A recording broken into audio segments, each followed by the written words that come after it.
दोस्तों, मैं मुकेश प्रभाकर और आप देख रहे हैं प्रभाकर एकेडमी यूट्यूब चैनल। दोस्तों भाई, मैं बता दूं, अगर आप सीटेट एग्जामिनेशन की तैयारी कर रहे हैं जो जुलाई में होने वाला है 7 जुलाई को उसकी, तो इस वीडियो को स्किप न करते हुए पूरा देखिएगा, क्योंकि इस वीडियो में हम लोग हिंदी के बारे में डिस्कस करेंगे। जो सीटेट में जो हिंदी आती है 30 नंबर का, उसके बारे में डिस्कस करेंगे। ठीक है, सीटेट की हिंदी के बारे में डिस्कस करेंगे। कुछ क्वेश्चन रहेंगे, उसको जो मैं डिस्कस करूँगा, सॉल्व कराऊँगा, उस चीज़ों को देखूँगा। ठीक है दोस्तों, अगर आपको प्रभाकर एकेडमी के नोट्स चाहिए तो दिए गए नंबर पे संपर्क करें। जो दिया गया नंबर क्या है, 9795540078 पे संपर्क कर सकते हैं व्हाट्सएप पे। ठीक है, जिससे आपको प्रभाकर एकेडमी के नोट्स सीटेट के प्रोवाइड कराए जा सकते हैं।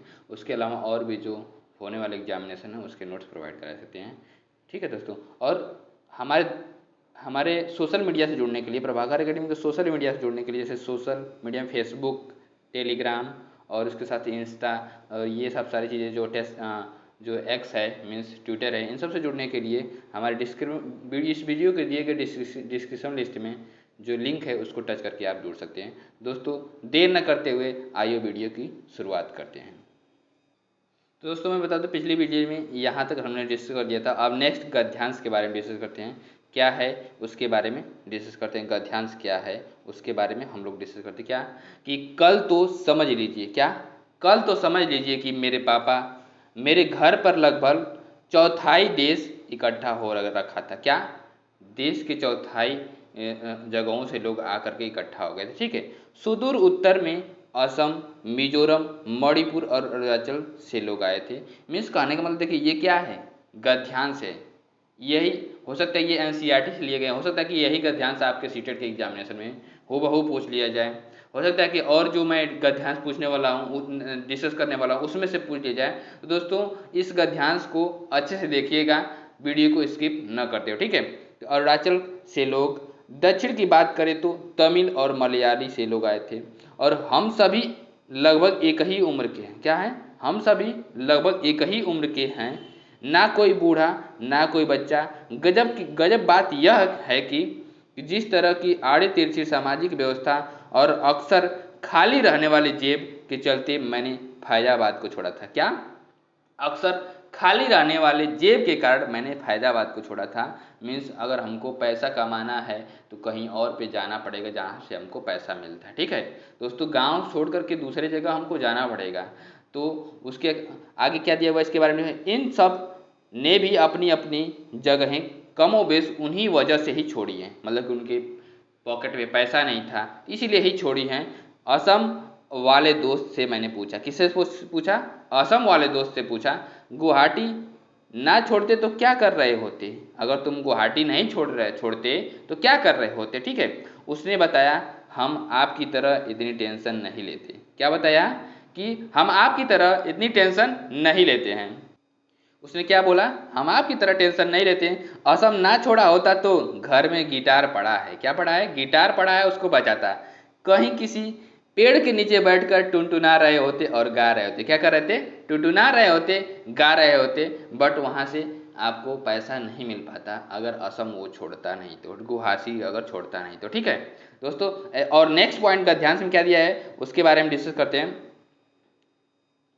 कि इन दिनों, देखिए दोस्तों, इसी गद्यांश में से क्वेश्चन आएंगे, उसके अकॉर्डिंग उसको सॉल्व करना है। ठीक है, इन दिनों ब्रह्मपुत्र उधिराई हुई थी। उधिराई हुई मीन्स बाढ़ आई हुई थी। क्या हुई थी, बाढ़ आई थी ब्रह्मपुत्र नदी को। ठीक है, असम तबाह था। क्या, असम में बाढ़ हमेशा आती रहती है। ठीक है, असम के चेरापूंजी में हमेशा, मतलब कि जो सबसे ज़्यादा वर्षा असम के चेरापूंजी में होती है हमारे इंडिया में। ठीक है, फिर भला वह कैसे चर्चा में न आती, कौन, असम जो तबाह की हुई है, वो असम में जो ये ब्रह्मपुत्र नदी है जो तबाह की हुई है, वो चर्चा में क्यों नहीं आती। ठीक है, मैंने अभी तक यही सुना था कि ब्रह्मपुत्र चीन से जब चलती है, जब ब्रह्मपुत्र नदी चीन से चलती है तो इसे वहाँ पे यारलंग सांगपो बोलते हैं। क्या बोलते हैं, यारलंग सांगपो के नाम से पुकारते हैं। ठीक है दोस्तों, यहाँ से पूछा जाएगा, यहाँ से क्वेश्चन जरूर उठाया जाएगा। ठीक है, गद्यांश में जरूर देखिए, यानी घोड़े जैसे नदी या घोड़ा नदी, यह भी सुना था उसका कि नाम है। ठीक है, भारत आते ही इसे ब्रह्मपुत्र के नाम से पुकारा जाने लगता है। क्या जाने लगता है, जब ये भारत में, जो हमारी ब्रह्मपुत्र नदी भारत में आ जाती है तो इसको ब्रह्मपुत्र बोला जाता है, और जब वो चीन में रहती है तो उसको यारलंग सांगपो बोला जाता है। क्या बोला जाता है? यारलंग सांगपो बोला जाता है। ठीक है, नेक्स्ट पॉइंट के बारे में देखते हैं क्या दिया हुआ है।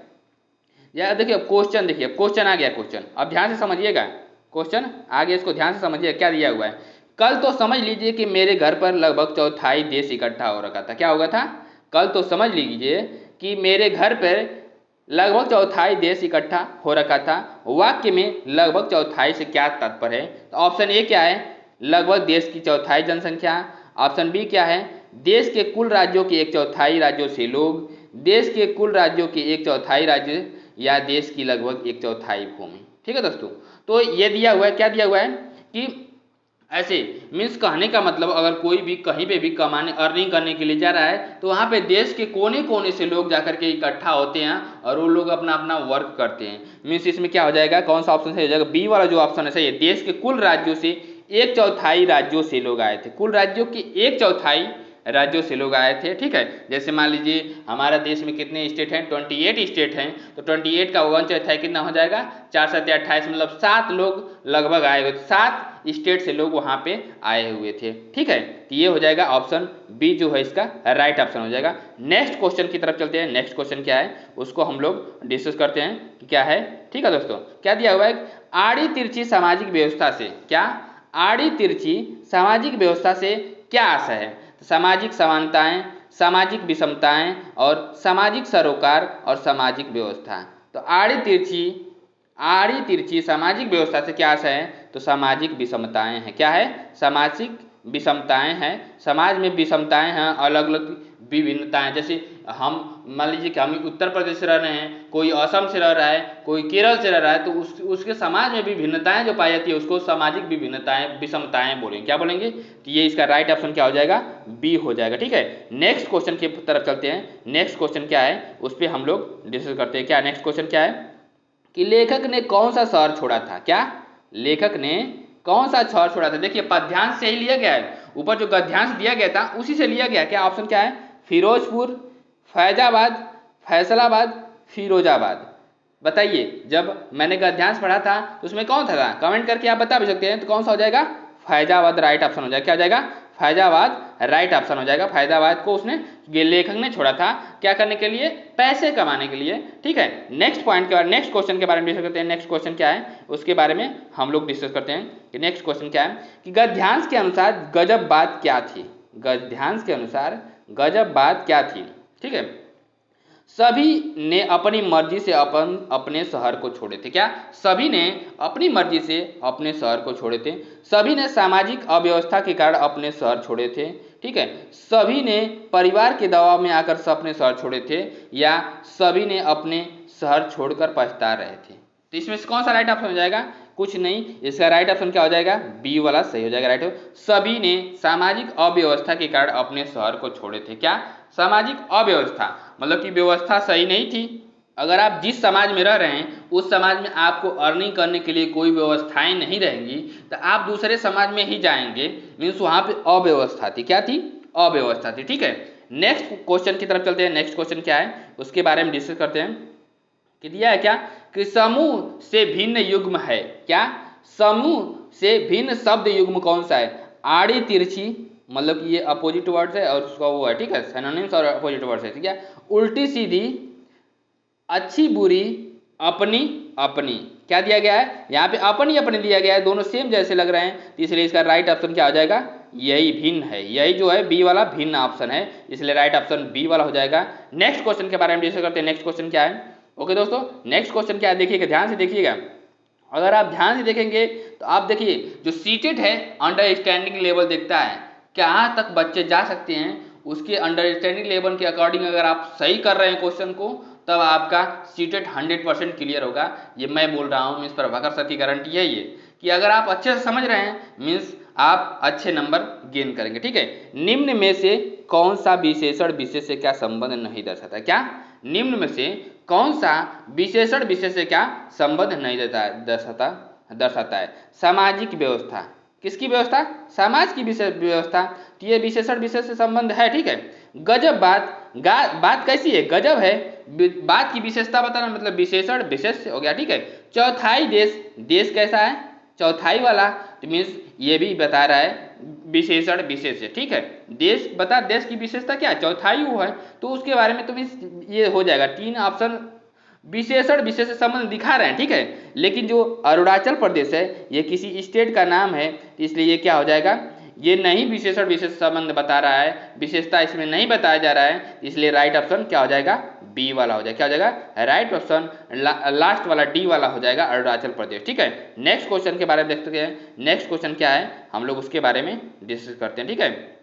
क्या सामाजिक व्यवस्था में समास है, क्या सामाजिक व्यवस्था में समास है, क्या है, तत्पुरुष समास है, उसके बाद द्वंद्व समास है, और द्विगु समास है, और बहुब्रीहि समास है, ठीक है। तो इसका द्वंद्व समास और द्वंद्व समास, द्विगु समास मतलब जिसमें क्या होता है, जिसमें संख्यावाची शब्द होते हैं उसको द्विगु समास बोलते हैं, ठीक है। और इसमें तत्पुरुष समास जो दिया गया है, तो समाज की व्यवस्था, क्या समाज की व्यवस्था, सामाजिक व्यवस्था में समाज की व्यवस्था, जहाँ पे तत्पुरुष समास में जो जितने भी हमारे क्या होते हैं, ये जो का के की ना ने नी रा रे री आता है ना, ये इसी के अकॉर्डिंग होता है, समाज की व्यवस्था आ गया, तो इसलिए तत्पुरुष समास हो गया। क्या हो जाएगा, राइट ऑप्शन ए तत्पुरुष समास हो जाएगा, ठीक है। नेक्स्ट क्वेश्चन के बारे में डिस्कस करते हैं। नेक्स्ट क्वेश्चन क्या है उसके बारे में हम लोग डिस्कस करते हैं। दोस्तों, प्रभाकर एकेडमी के नोट्स पाने के लिए हमारे दिए गए नंबर पर संपर्क कर सकते हैं, जो हमारे मैंने पहले ही उसमें दिखाया था, ठीक है। इन दिनों ब्रह्मपुत्र उधराई हुई है, क्या है, उधराई हुई है, मीन्स ब्रह्मपुत्र में बाढ़ आई हुई है, ठीक है। असम तबाह है, वाक्य में रेखांकित पद से तात्पर्य क्या है, उधराई का तात्पर्य क्या है, यहाँ पे रेखांकित क्या उधराई है, ठीक है। तो इसका क्या हो जाएगा, बाढ़ आना, वर्षा होना, जलमग्न होना, या जल कम होना। इसका राइट ऑप्शन हो जाएगा ए, मीन्स बाढ़ आना हो जाएगा। क्या हो जाएगा, असम में बाढ़ आई हुई है ब्रह्मपुत्र नदी में, ठीक है। ब्रह्मपुत्र नदी को, अब नेक्स्ट क्वेश्चन के बारे में डिस्कस करते हैं। नेक्स्ट क्वेश्चन क्या है उसके बारे में हम लोग डिस्कस करते हैं। नेक्स्ट क्वेश्चन जो 9 वाला क्वेश्चन है, क्या दिया हुआ है, चीन में ब्रह्मपुत्र नदी को किस नाम से पुकारते हैं, चीन में ब्रह्मपुत्र नदी को किस नाम से पुकारते हैं। देखिए ऑप्शन जो दिया हुआ है ये सेम मिलता जुलता दे रहा है, अगर आप अच्छे से उस गद्यांश को नहीं पढ़ेंगे तो क्वेश्चन गलत हो जाएगा। यारलंग सांगपो, यारलंग संगपो, यारलंग संगमो, यारलंग संगामो। इसमें राइट ऑप्शन हो जाएगा, क्या हो जाएगा, ए यारलंग सांगपो, यही दिया हुआ था जो मैंने हाईलाइटेड भी किया था, ठीक है। इसका राइट ऑप्शन हो जाएगा 9 का ए यारलंग सांगपो। नेक्स्ट क्वेश्चन के बारे में डिस्कस करते हैं। क्या आ गया, नेक्स्ट दूसरा दिया गया गद्यांश है, क्या गया, दूसरा गद्यांश आ गया, उसके बारे में डिस्कस करते हैं। इसको ध्यान से, जब मैं डिस्कस करूंगा तो उसको ध्यान से सुनिएगा, उसके अकॉर्डिंग जो मैं जिसको क्या करूंगा, अंडरलाइन करूंगा, उसको भी ध्यान से देखिए। करुणा, विवेक और धीरज, क्या, करुणा, विवेक और धीरज बड़े ही सुंदर गुण हैं। करुणा मतलब दया करना, विवेक मतलब बुद्धि, धीरज मतलब धैर्य धारण करना, ये तीनों बहुत ही सुंदर गुण हैं। अगर किसी आदमी में ये तीनों चीज हैं तो वो आदमी 100% सक्सेस होगा, ठीक है। तो आप लोग भी इस गुण को एक्वायर करने की कोशिश करिएगा, ठीक है। इन गुणों का विकास सोचने से नहीं होता है, क्या, सोचने से नहीं होता है, इन्हें काम में लगाने से होता है। क्या होता है, इन्हें काम में, अगर कोई भी काम कर रहे हैं तो उसमें लगाएंगे, करुणा को लगाएंगे, विवेक को लगाएंगे, धीरज को लगाएंगे, उस गुण को लगाएंगे, इन तीनों गुणों को, तो ये हमें एक्वायर होते हैं, ठीक है। जीवन में कष्ट कभी नहीं आते हैं, क्या, जीवन में कष्ट कभी नहीं आते हैं, किसके नहीं आते, तो तब इन गुणों को कसौटी पर कसना पड़ता है। जो इन गुणों को कसौटी पे कसेगा उसके जीवन में कष्ट कभी नहीं आएंगे, ठीक है।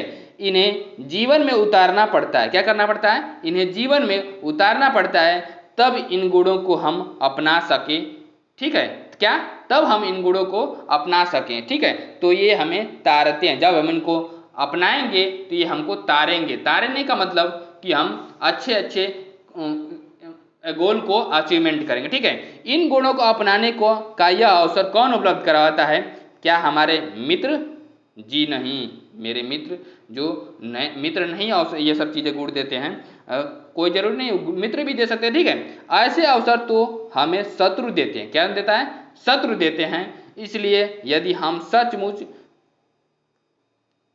कुछ सीखना चाहते हैं तो अपने इन शत्रुओं को अपना शिक्षक माने, क्या माने, जो हमारे इनेमी हैं, हमारे शत्रु हैं, उनको शिक्षक मानो और अपना गुरु मानो। सबसे अच्छा, सबसे बड़ा गुरु वही होते हैं, ठीक है, सबसे बड़ा गुरु वही होते हैं, उनको ही मानना चाहिए, ठीक है। क्या, सत्य, प्रेम और करुणा में डूबे एक व्यक्ति के लिए धीरज एक ऐसा गुण है जो इन्हें थामता है। धीरज क्या है? एक ऐसा गुण है जो इन्हें थामता है, ठीक है, धैर्य धारण करता है। धीरज नहीं तो क्या सत्य, क्या प्रेम और क्या करुणा, धीरज ही नहीं, धीरज ही इन सबको शक्ति देता है। क्या देता है? जो जितने भी करुणा है, प्रेम है, इनमें शक्ति कौन देता है? धीरज ही देता है, ठीक है। धैर्य धारण करना ही इसमें शक्ति देता है। और ऐसे में शत्रु के बिना हमारा काम नहीं चलेगा। इसलिए जब वे आ जाएं तो तब हमें उनके प्रति आभार प्रकट करना चाहिए। कौन? शत्रु जब हमारे आ जाए, हमारे शत्रु की यह शक्ति ही हमें एक शांत, प्रशांत, स्थिर चित्त की ओर ले जाने में सहायक बन सकती है, ठीक है। हमने अनुभव से देखा है, क्या किया है? हमने अनुभव से देखा है कि अपने निजी जीवन में भी और सार्वजनिक जीवन में भी हमारे शत्रु अपने मित्र बन जाते हैं। क्या बन जाते हैं? जो हमारे शत्रु हैं क्या बन जाते हैं? अपने मित्र बन जाते हैं, ठीक है दोस्तों। आगे देखिए क्या क्वेश्चन क्या किया गया है, इसके बारे में ध्यान से देखिए। क्या दिया गया है कि गद्यांश में शत्रुओं को किस रूप में व्याख्यायित किया गया है? गद्यांश में शत्रुओं को किस रूप में व्याख्यायित किया गया है? तो घोर शत्रु के रूप में, बड़े गुरु के रूप में, बड़े धैर्यवान के रूप में, घोर शांत व्यक्ति के रूप में। किसमें किया गया है? तो बड़े गुरु के रूप में। जो शत्रु हैं वो बड़े गुरु के रूप में व्याख्यायित किया गया हमारे गद्यांश में, ठीक है। इसका राइट ऑप्शन हो जाएगा बी, बड़े गुरु के रूप में। नेक्स्ट क्वेश्चन के बारे में डिस्कस करते हैं। नेक्स्ट क्वेश्चन क्या है उसके बारे में हम लोग डिस्कस करते हैं, ठीक है। क्या है नेक्स्ट क्वेश्चन? कि गद्यांश में किन गुणों की प्रशंसा की गई है? गद्यांश में किन गुणों की प्रशंसा की गई है? करुणा, विवेक और भिक्षक। क्या? करुणा, विवेक और भिक्षक। करुणा, विवेक और धैर्य, और विवेक, धैर्य और शक्तिशाली। करुणा, विवेक और सत्यवादी। इसका राइट ऑप्शन हो जाएगा क्या? करुणा, विवेक और धैर्य। क्या? करुणा, विवेक और धैर्य। धैर्य का मतलब धीरज, ठीक है। इसका राइट ऑप्शन हो जाएगा बी, धैर्य, करुणा और विवेक, ठीक है। नेक्स्ट क्वेश्चन के बारे में डिस्कस करते हैं। नेक्स्ट क्वेश्चन क्या है इसके बारे में हम लोग डिस्कस करते हैं। क्या दिया हुआ है उसके बारे में, ठीक है। क्या दिया हुआ है अच्छे से डिस्कस करते हैं। क्या गुणों की पहचान कब होती है? गुणों की पहचान कब होती है? तो पहला वाला ऑप्शन क्या है कि असफल होने पर। दूसरा ऑप्शन क्या है? सुखद समय में, या सफल होने पे, या दुखद समय में। देखिए किसी के गुणों की पहचान तब होती है जब कोई भी अगर दोस्त हो या दुश्मन हो वो समय पे काम आए, दुख घड़ी में काम आए, तो उसको हम क्या कहते हैं? तब गुणों की या दोस्तों की पहचान होती है। तो इसका राइट ऑप्शन हो जाएगा डी, हो जाएगा दुखद समय में, ठीक है। नेक्स्ट क्वेश्चन के बारे में चलते हैं। नेक्स्ट क्वेश्चन क्या दिया हुआ है उसके बारे में चलते हैं, ठीक है। क्या दिया गया है कि गद्यांश में किस गुण को सर्वोपरि माना गया है? गद्यांश में किस गुण को सर्वोपरि माना गया है? ऑप्शन ए करुणा को, ऑप्शन बी सत्य को, और ऑप्शन सी धैर्य को, और ऑप्शन डी प्रेम को। तो जो प्रेम ही एक गुण है जिसको इस गद्यांश में सर्वोपरि माना गया है, मीन्स इसका राइट ऑप्शन क्या हो जाएगा? डी हो जाएगा। क्या हो जाएगा? राइट ऑप्शन डी हो जाएगा। नेक्स्ट क्वेश्चन के बारे में डिस्कस करते हैं। नेक्स्ट क्वेश्चन क्या है उसके बारे में डिस्कस करते हैं, ठीक है। नेक्स्ट क्वेश्चन क्या है कि नेक्स्ट क्वेश्चन नंबर 5 क्या है कि शत्रुओं के प्रति आभार व्यक्त करना चाहिए। क्या करना चाहिए? शत्रुओं के प्रति आभार व्यक्त करना चाहिए, क्योंकि ऑप्शन ए क्या है? अंततः वे भी मनुष्य हैं, वे बाद में मित्र बन जाते हैं, वे स्थिर चित्त के होते हैं, वे बहुत कुछ सिखाते हैं। तो इसका राइट ऑप्शन क्या हो जाएगा? वे बहुत कुछ, बी वाला राइट ऑप्शन हो जाएगा, कुछ सिखाते हैं। क्या करते हैं? ये बहुत कुछ सिखाते हैं। नेक्स्ट क्वेश्चन के बारे में डिस्कस करते हैं। नेक्स्ट क्वेश्चन नंबर 6 क्या है कि निम्न में से कौन सा समूह से भिन्न है? निम्न में से कौन सा समूह से भिन्न है? तो ऑप्शन ए के दिया हुआ है प्रेम, और ऑप्शन बी के दिया हुआ है करुणा, और ऑप्शन सी धैर्य दिया गया है, और ऑप्शन डी शिक्षक दिया गया है। तो ये तीनों ऑप्शन जो थे हमारे गद्यांश में थे, और ये जो डी वाला ऑप्शन है ये भिन्न है, मीन्स ये नहीं था, ठीक है। इसमें राइट ऑप्शन क्या हो जाएगा? डी हो जाएगा, शिक्षक। इसका राइट ऑप्शन डी हो जाएगा। नेक्स्ट क्वेश्चन के बारे में डिस्कस करते हैं। किस शब्द में ता प्रत्यय का प्रयोग नहीं हो सकता है? जो नीचे दिए गए शब्द हैं उसमें ता प्रत्यय का प्रयोग नहीं किया जा सकता है। किस शब्द में? ऑप्शन ए क्या दिया हुआ है? भिन्न। क्या दिया हुआ है? भिन्न। भिन्न में ता प्रयोग करेंगे तो भिन्नता हो जाएगा, ठीक है। शत्रु में ता प्रयोग करेंगे तो शत्रुता हो जाएगा। दिव्य में ता प्रयोग करेंगे तो दिव्यता हो जाएगा, मीन्स इन तीनों में प्रयोग किए जाते हैं। प्रेम में अगर ता प्रयोग करेंगे तो प्रेमता हो जाएगा, तो ऐसा कोई वर्ड नहीं होता है, मीन्स इसमें क्या हो सकता है, राइट ऑप्शन डी हो जाएगा। ठीक है, अब हम नेक्स्ट पद्यांश के बारे में चलते हैं। नेक्स्ट पद्यांश क्या दिया हुआ है या गद्यांश जो दिया गया है उसके बारे में डिस्कस करते हैं। ठीक है, इसको ध्यान से देखिए आप लोग, अगर आप लोग ध्यान से देखेंगे तो आपको नंबर गेन करने में कोई नहीं रोक सकता है। ठीक है दोस्तों, क्या दिया हुआ है इसके बारे में, जुलाई से अक्टूबर, क्या जुलाई से अक्टूबर घनघोर बारिश के महीने हैं। क्या जुलाई से जो अक्टूबर है घनघोर बारिश के समय होता है, इसी समय क्या बोए जाते हैं, हमारे धान के खेत, धान बोए जाते हैं, धान रोपे जाते हैं। ठीक है, यानी लोगों के पास बहुत सारा खाली वक्त होता है। क्या होता है, धान रोपने के बाद बहुत सारा खाली वक्त होता है उन लोगों के पास, सभी लोगों के पास, ये हमारे पैराग्राफ में दिया गया। ठीक है, कहो आसपास के जंगलों के बांस इकट्ठा करने का सही वक्त होता है। क्या होता है, जो आसपास के जंगल में बांस होते हैं उसको इकट्ठा करने का सही वक्त होता है। आमतौर पे वे 1 से 3 साल की उम्र वाले बांस काटते हैं। क्या काटते हैं, जो 1 से लेकर के 3 साल की उम्र के बांस होते हैं उनको काटे जाते हैं, पहचाना जाता है कि वो कितने साल के हो सकते हैं। ठीक है, बूढ़े बांस सख्त हो जाते हैं, जो बूढ़े बांस होते हैं वो क्या होते हैं, सख्त हो जाते हैं, कठोर हो जाते हैं, और काटने पे क्या होते हैं, टूट भी जाते हैं, तो हमको ऐसे बांस की जरूरत नहीं है। ठीक है, बांस से शाखाएं और पत्तियां अलग कर दी जाती हैं। क्या कर दी जाती हैं, जो बांस से शाखाएं हैं और जो पत्तियां हैं उसको अलग कर लेते हैं। इसके बाद ऐसे बांसों को चुना जाता है जिसमें गांठें दूर दूर होती हैं। क्या होती हैं, गांठें दूर दूर होती हैं। दाव यानी चौड़े, क्या दाव यानी चौड़े चाक जैसे फाल वाले चाकू से इन्हें छीलकर खपचियाँ तैयार की जाती हैं। क्या खपचियाँ तैयार की जाती, जैसे अगर क्या बनाया जाता है, दौरी बनाया जाता है तो उसमें भी ये लगाया जाता है खपचियाँ। ठीक है, खपचियाँ तैयार की जाती हैं। खपचियाँ की लंबाई पहले से ही तय कर ली जाती है कि कितना लंबाई का हमको काटना है। ठीक है, मसलन आसन जैसी चीजें बनाने के लिए बांस को हर एक गठान से काटा जाता है। क्या, हर एक जो गठान होती है, गांठ जो होती है उससे काटा जाता है। लेकिन टोकरी बनाने के लिए हो सकता है कि 2 या 3-4 गठानों वाली लंबी खपचियाँ काटी जाती हैं। जो टोकरी बनाया जाता है हमारे लोकल लैंग्वेज में उसको दौरी बोलते हैं, तो टोकरी बनाने के लिए दो या तीन या चार गांठों वाली लंबी खपचियाँ काटी जाती है। ठीक है, यानी कहाँ से काटा जाएगा यह टोकरी की लंबाई पर निर्भर करता है कि टोकरी की लंबाई कितनी है। ठीक है, नेक्स्ट जो इसमें पैराग्राफ में दिया गया है उसके बारे में डिस्कस करते हैं। दोस्तों पैराग्राफ को ध्यान से देखिएगा और अच्छे से एनालिसिस करिएगा।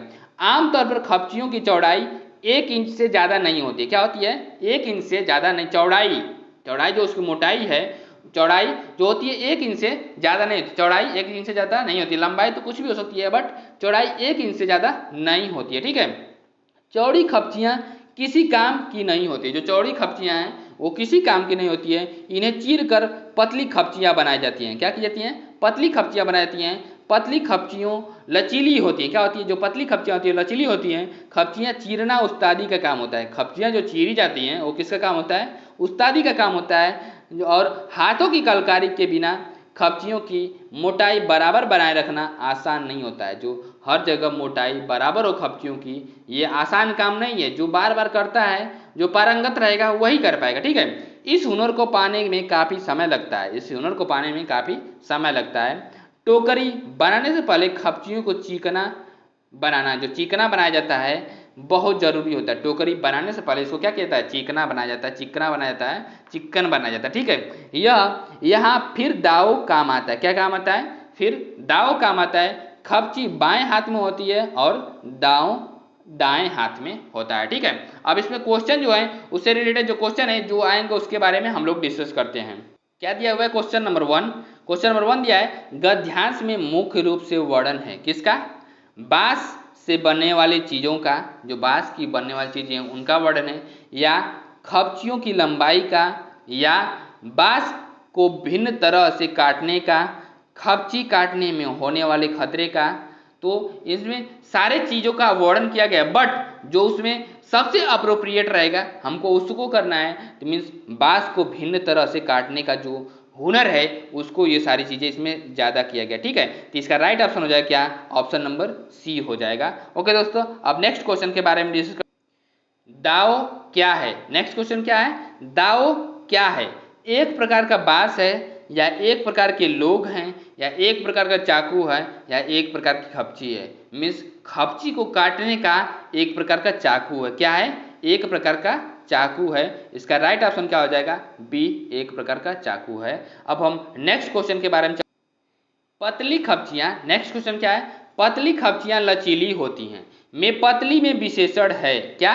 पतली में विशेषण कौन सा है इसको देखना है। तो ऑप्शन ए क्या दिया हुआ है? संख्यावाचक विशेषण या गुणबोधक विशेषण या परिणाम बोधक विशेषण या सारनामिक विशेषण। तो दोस्तों मैं बता दूं, जो खपचियां कैसी है? पतली हैं। इसकी विशेषता बताई जा रही है, मीन्स ये गुण बताया जा रहा है, उसका गुण कैसा है कि वो पतली है। तो इसका राइट ऑप्शन क्या हो जाएगा? सी, गुणबोधक विशेषण हो जाएगा। अब नेक्स्ट क्वेश्चन के बारे में डिस्कस करते हैं। नेक्स्ट क्वेश्चन क्या है? क्वेश्चन नंबर 4 क्या है? गद्यांश में खपचियों को चिकना बनाने में प्रयोग किया जाता है। गद्यांश में खपचियों को चिकना बनाने में किसका प्रयोग किया जाता है? दावों का, मसलन का, आसन का या डी उस्तादी का। तो देखते हैं। तो बता दूं मैं दोस्तों, दावो जो है एक प्रकार का चाकू है, इसका यूज किया जाता है खपचियों को चिकना बनाने के लिए। तो इसका राइट ऑप्शन हो जाएगा क्या? दावो हो जाएगा।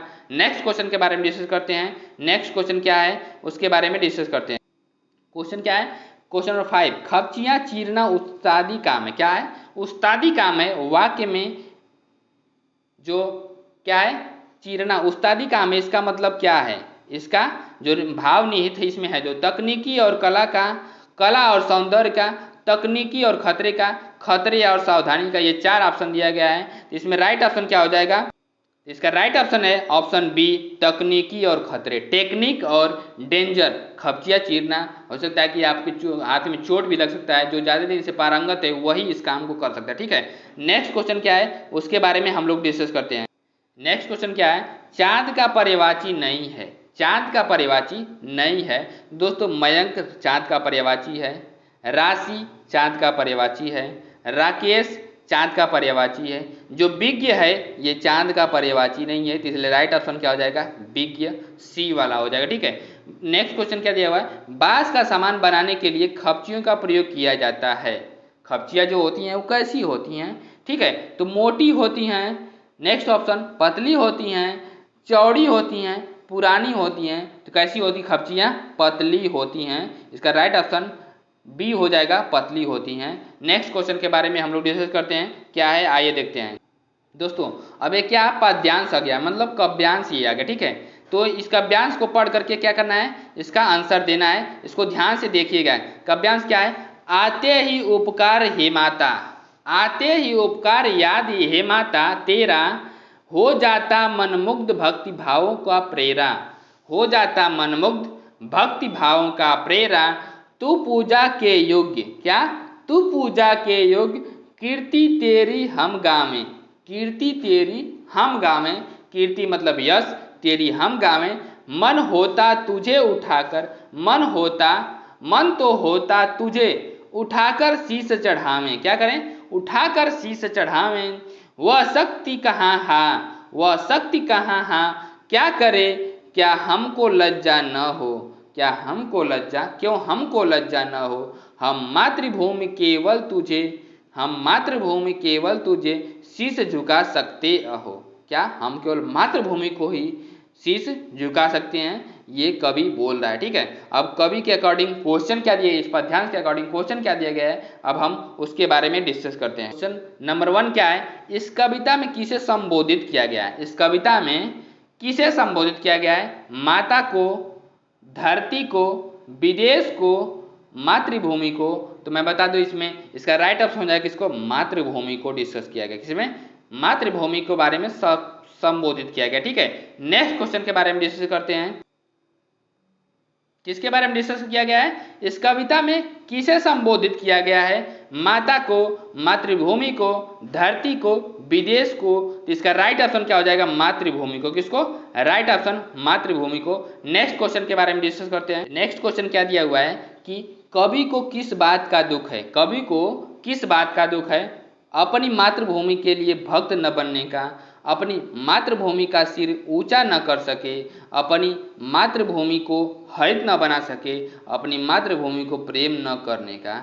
तो इसका राइट ऑप्शन हो जाएगा क्या, ऑप्शन नंबर बी, अपनी मातृभूमि को जो सिर है उसका ऊंचा न कर सकेगा उसको दुख है। ठीक है, नेक्स्ट क्वेश्चन के बारे में डिस्कस करते हैं। नेक्स्ट क्वेश्चन क्या दिया हुआ है, क्वेश्चन नंबर 3, कविता में किस स्थिति की ओर किया गया है, कविता में किस स्थिति की ओर इंगित किया गया है, तो भक्ति की हानि की ओर, कीर्ति गायन की ओर, स्वतंत्रता की ओर या परतंत्रता की ओर। तो कविता में किस स्थिति की ओर मनाई की गई है, तो परतंत्रता की ओर, किसी की परतंत्रता नहीं करनी चाहिए। ठीक है, ये दिया गया है। नेक्स्ट क्वेश्चन क्या है, नेक्स्ट क्वेश्चन के बारे में डिस्कस करते हैं।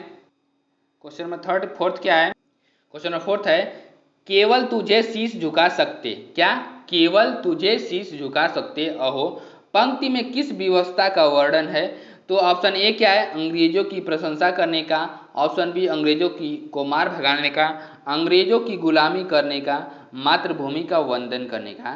तो इसका राइट ऑप्शन हो जाएगा क्या, कि अंग्रेजों की गुलामी करने का व्यवस्था का वर्णन है। व्यवस्था क्या, अंग्रेजों की गुलामी न करने चाहते हैं इंडियन, बट ये है कि वो व्यवस्था है। ठीक है, तो इसका राइट ऑप्शन हो जाएगा option number C. Next question की तरफ चलते हैं।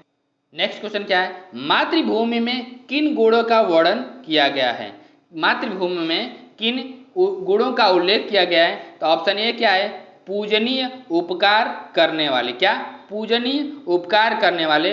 नेक्स्ट क्या है, लज्जाशील शक्तिशाली, क्या, लज्जाशील शक्तिशाली, ऑप्शन सी क्या है, उपकार करने वाली, लज्जाशील शक्तिशाली, पूजनीय। इसका राइट ऑप्शन क्या हो जाएगा, ऑप्शन ए पूजनीय उपकार करने वाली, क्या, पूजनीय उपकार करने वाले गुणों का वर्णन किया गया है, option number A right option हो जाएगा। नेक्स्ट क्वेश्चन के बारे में डिस्कस करते हैं। क्वेश्चन नंबर 6 क्या है, कीर्ति का समानार्थी शब्द क्या है, कीर्ति का समानार्थी शब्द क्या है, अद्वितीय, इसका तो यूनिक हो जाएगा, विलक्षण ये भी नहीं है, भजन इसका भी नहीं है। तो मैं बता दूं इसका यश होता है, किस कीर्ति का राइट ऑप्शन समानार्थी शब्द क्या होता है, यश होता है, इसलिए राइट ऑप्शन इसका क्या हो जाएगा, यश हो जाएगा। तो दोस्तों वीडियो को हम यहीं पे एंड करते हैं, ऐसे ही सीरीज चलती रहेगी और आपके सीटेट की एग्जामिनेशन के लिए। ठीक है दोस्तों, तो वीडियो को स्किप न करते हुए और पूरा देखिएगा, उसके साथ साथ लाइक भी करिएगा, उसके साथ साथ चैनल को सब्सक्राइब करिएगा और शेयर भी करते रहिएगा। ओके दोस्तों, नमस्कार।